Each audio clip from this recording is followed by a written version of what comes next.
অখিল ভারতীয় বিদ্যার্থী পরিষদের সংগঠনের সভাপতির বিরুদ্ধে মিথ্যা অপপ্রচারের অভিযোগ এনে আন্দোলনে সামিল সংগঠন। আন্দোলনের জেরে মহারাজা বীর বিক্রম কলেজের প্রিন্সিপাল রুমে ঝুলল তালা। এমনকি বন্ধ করে দেওয়া হয়েছে মহাবিদ্যালয়ের সমস্ত বৈদ্যুতিন সংযোগ। অন্ধকারে কাজ কর্মস্তব্ধ হয়ে আছে কলেজে। ঘটনা হয়েছে, আমি প্রথমে পরিচয় দিয়ে দিই। আমি মহারাজা বীর বিক্রম কলেজে এবিপির ইউনিটের শাখার প্রেসিডেন্ট। তো আমার দায়িত্ব, আমি এবিপির রিপ্রেজেন্টেটিভ, আমি স্টুডেন্ট লিডার। আমার দায়িত্ব আমি কলেজের পরিবেশ দেখে রাখা।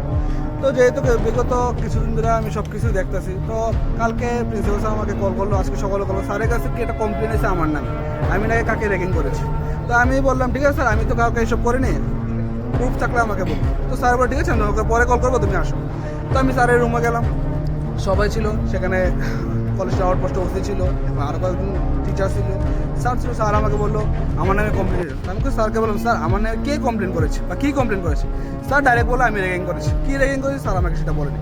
তো কালকে স্যারে অনেক আলাদা আগের বিষয় নিয়ে, সেই সব বিষয় নিয়ে স্যারে আমার ভাইয়ের সাথে বিষয় নিয়ে সেই সবকে ঘুটপিট করে স্যার এটাকে বানিয়ে বললো আমাকে লিখে দেবে, আমি নেক্সট টাইম আর এইসব করবো না।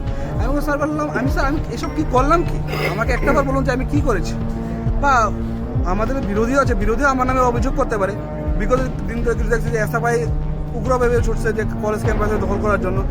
বিবিএমসির মধ্যে ওয়ালের মধ্যে জয়েন এসএফআই লিখছে, আমাদের ক্যাম্পাসের মধ্যে। তো এসএফআই আমার নামে বদনাম করতেই পারে, যেহেতু বিরোধী থাকলে বিরোধী বদনাম করতে পারে, এসএফআই তো আমার নামে কমপ্লেনটা করতে পারে। স্যারকে আমি এসব বললাম, স্যার আমাকে কোনো কথা, আমার দাবি একটাই, আমার নামে কে কমপ্লেন করেছে, আমি কী করেছি সেটাকে আমি বলতে পারি। র্যাগিং স্যার, র্যাগিং বহুত রকমের র্যাগিং হয়।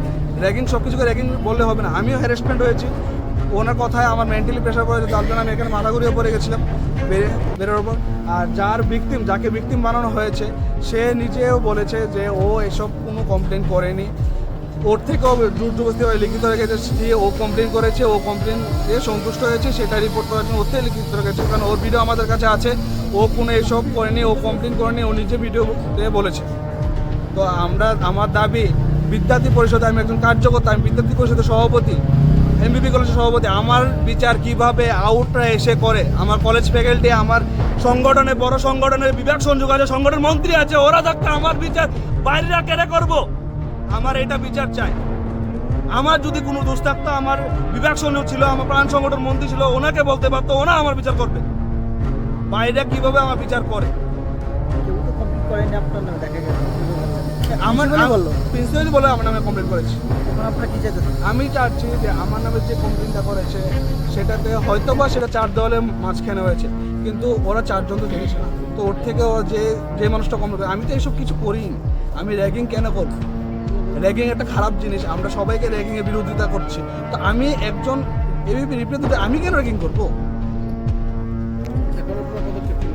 একটা পদক্ষেপ, আমরা একটা বিচার আমাদের বলতে হবে কে আমাদের নামে কমপ্লেন করেছে, আর এবিপি নামে মিথ্যা অভিযোগ কে তুলেছে। আমরা সেটার দাবি, আমাদের বিচার চাই, আমাদের সুষ্ঠু বিচার লাগবে। আপনার নামটা? আমার নাম দীপ্ত দেব। তারা আমরা প্রিন্সিপাল রুমের সময় দিয়েছি, প্রিন্সিপাল রুমে তালা দিয়েছি। এবার এখন কথা না, আমরা স্যারকে অনেকবার বলেছি যে আমাদের দোষটা কি সেটা আমাদের বলতে, স্যার বলছে না। স্যারে লিখিত আছে, স্যারে বলছে সব কিছু আমার নাম স্যার আমাদের ভালো চাই স্যারে। কিন্তু এছাড়া আমরা সাবজেক্ট চেঞ্জ নিয়ে অনেক 350 স্টুডেন্ট আছে, এরও আছে সাবজেক্ট চেঞ্জের মধ্যে, এইসব অনেক স্টুডেন্ট আছে যা সাবজেক্ট চেঞ্জ নিয়ে বিগত দিন ধরে খুব বিভ্রান্ত চলছে, তাদের মেন্টালি প্রেশার করছে। ওটা নিয়ে কথা বলছি স্যারে, সেটাও কোনো করে না, সেটা কোনো একটা বিচার করে না। আমরা কোনো আশার দিনে স্যারে সব কিছু ওনার হবে দুষ্টা পেয়ে সর্বদা আমরা কোনো কাজের মধ্যে আমরা সাপোর্ট পাই না স্যার। আমার নাম দীপ্ত। রিপোর্ট সংবাদ প্রতীক্ষা।